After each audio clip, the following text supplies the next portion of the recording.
Hello everyone, how does this look? I'm using a new camera.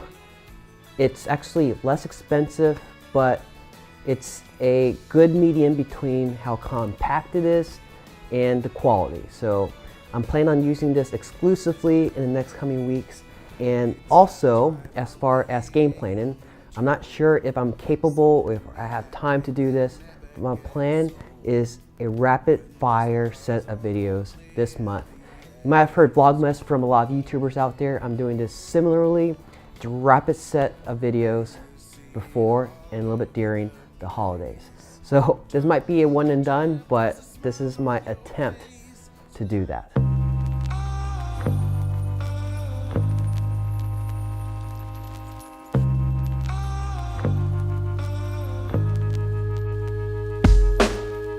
So my first video, and I'm kind of using this more informal setting to be able to talk more about these sort of topics. The first one I want to address is the use of microscopes.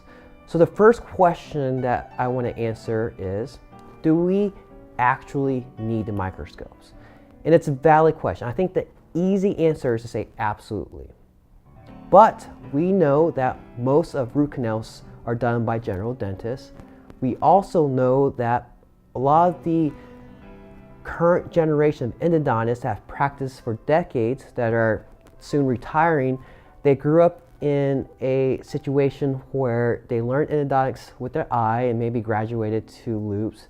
And then all of a sudden, mid to late career, they had to adapt to the microscope. So long story short, in my situation, I use microscopes primarily when I do have it, but there are times where I don't, and I do use loupes that are about 5x in magnification. Now, from what I've learned from my experience is I'm absolutely a fan of magnification and illumination. So with loupes, I would say if you have 4.5 to 5, you're good to go for most of the cases. However, the cases where it might be harder would be cases where you're doing a retreatment. There's a post in there, there's a separated file, and you can't really see the gunk inside the canals. Number two, there's anatomical variations, such as a small premolar where it starts with 1, it splits into 3. Those you just cannot see with the magnification from a microscope. In general, what the microscope gives you is a range around 3 to about 25 times the magnification. Now, the third reason where a microscope is very useful are in endodontic surgeries.